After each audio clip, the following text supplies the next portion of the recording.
আজকে সকাল সকাল এই যে কত বড় বড় মাছ কিনে নিয়ে আসছে, ইলিশ মাছ। সবাইকে শুভ সকাল, আসসালামু আলাইকুম। সবাই কেমন আছেন? আশা করি ভালো আছেন। আলহামদুলিল্লাহ আমরা ভালো আছি। তো এখন এই যে সকালবেলা অন্য কাজগুলো রেখে এখন মাছগুলো আগে ধরলাম, যেহেতু মাছ নিয়ে আসছে সকাল সকাল। এখন এখান থেকে এক পিস মাছ আমি আর কি রান্না করে নিব, আর হচ্ছে 2 পিস মাছ আমি রেখে দিব। তবে ইলিশ মাছ কাইটা রাখলে কোনো স্বাদ থাকে না, মজা লাগে না। এই জন্য আমি মাছগুলো কাইটা রাখবো না, 2 পিস মাছ সুন্দর করে পেপার আর হচ্ছে পলি দিয়ে পেঁচাইয়ে তারপর রেখে দিব। আর এখন 1 পিস আর কি রান্না করব। মাছগুলো মনে হচ্ছে ডিম হয়ে গেছে। তো যাই হোক, এই যে আমি মাছটা কাটা শুরু করে দিলাম। মাছটা আমি আজকে ইলিশ সরষা করব। তো সরষা ইলিশ নাকি আমার হাজব্যান্ড পছন্দ করে, এই জন্য আর কি।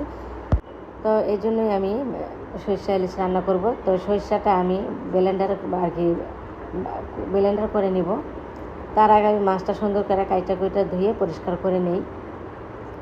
বটিটা অত বেশি ভালো না, মানে ধার কমে গেছে, বটিটা ধার দিতে হবে, ঘরেই দাঁড়াইতে হয়। ওই যে পাথর থাকে, ধার করা একটা পাথর, আমাদের আলাদা পাথরই থাকে, এই যে বটি ধার করা, ওইটা দিয়ে একটু যদি ধার করে নিতাম তাহলে এত কষ্ট হতো না মাছটা কাটতে। আর আমি বড় মাছ বাসায় কাটি না, আমি বাজার থেকেই মাছ কাটায় নিয়ে আসি, এই আর কি। তো ইলিশ মাছগুলো আমাদের বাসার কাছ থেকে কিনছে, তো এই জন্য আর কি নিয়ে আসতে না কাটায়। আর ইলিশ মাছ কাইটা ফ্রিজে রাখলে স্বাদ থাকে না, আগেই বললাম। এই জন্য আর কি এভাবেই রেখে দিলে ভালো হয়। এখন রান্না করার জন্য 1 পিস কাইটা নিছি। আর এখানে আবার যে চিংড়ি, ছোটো চিংড়ি দিয়ে ডাটা, আলু, তারপর টমেটো এগুলো আর কি রান্না করে নিতে আসছি চিংড়ি মাছ দিয়ে। আর এখানে যে সরষা ইলিশ, তো ইলিশ মাছটা একটু পরে দিব, মশলাটা ভালোভাবে কষিয়ে নিতে আসছি। এখানে সরষা দিলাম পরিমাণ মতন, বেশি দিলে কিন্তু তিতা লাগবে যেহেতু সরষা ইলিশ। আর এখানে সরষা ইলিশ রান্না করার জন্য যা যা মশলা লাগে সবই দিলাম। আর এই যে কয়েকটা কাঁচামরিচও দিয়ে দিছি। তো পেঁয়াজ কিন্তু আমি কুচি করে না দিয়ে আমি পেঁয়াজ ব্লেন্ডার করে দিছি। আর হচ্ছে মাছের ডিম হয়ে গেছে, ওই যে ডিমটাও দিয়ে দিব। তো এই তো সব কিছু রেডি করে এখন রান্নাটাও বসাই দিছি, হয়ে যাবে। তো আমাদের এখানে আবার কি গ্যাস যায় না, গেলেও দুপুরবেলা, অত বেশি না, মাঝে মাঝে হঠাৎ আর কি যায়, তখন আবার একেবারে যায় না, মানে রান্না করার মতন থাকে। সামান্য একটু গ্যাস কমে যায় দুপুর টাইমে, ওই যে যেমন 12টা 1টার দিকে, ওই টাইমে। তবে ওই টাইমে কমে গেলেও সমস্যা নেই, আমার তার আগে রান্নাবান্না মানে শেষ হয়ে যায়। তো এখন এই যে মাছগুলো এক এক করে আমি দিয়ে দিতেছিলাম, মশলাটা কষানো হয়ে গেছে। এখন আমি অল্প করে একটু পানি দিয়ে দিব যেন মাছটা সুন্দরভাবে সিদ্ধ হয়। তো এখন আমি একটু পরিমাণ মতন আর কি পানিটা দিয়ে দিব। মাছগুলো একটু উল্টায় দিতেছিলাম যেন মশলাগুলো ভিতরে ঢুকে মাছের ভিতরে। আর ডিমটা এখনও দিইনি, ডিমটা একটু পরেই দিব।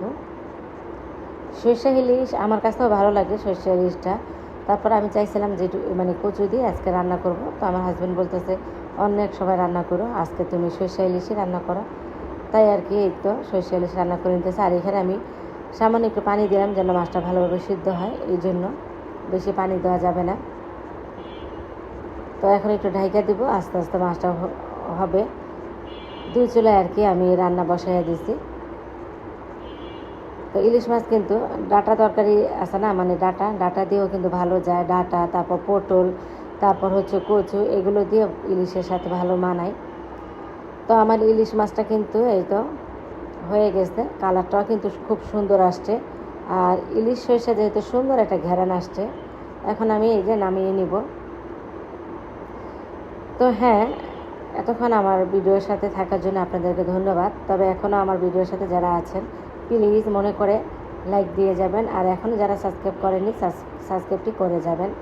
আপনারা অনেকে আমার ভিডিও দেখেন, হয়তো বা ভুলে যান সাবস্ক্রাইব করতে, তাই আপু মানে মনে করে দিলাম আপনাদেরকে, প্লিজ মনে করে আপনারা সাবস্ক্রাইবটি করে যাবেন। আর লাইকটা অবশ্যই দিবেন যদি ভালো লাগে, এখানে কোনো জোর নেই, ভালো লাগলে সাবস্ক্রাইব করবেন। তো এই তো এই যে আজকে দুপুরের রান্নাবান্না আমার শেষ হলো আজকের জন্য। এটা আমার হাজব্যান্ডের জন্য রেখে দিছি, অফিসে চলে গেছে, তো আয়সা আবার খাবে, ওই জন্য আগে এই যে বাইরে রাখছে একটা বাটিতে। আর আমাদের জন্য যে এখানে আর এই যে একটু ডিম দিয়ে দিলাম।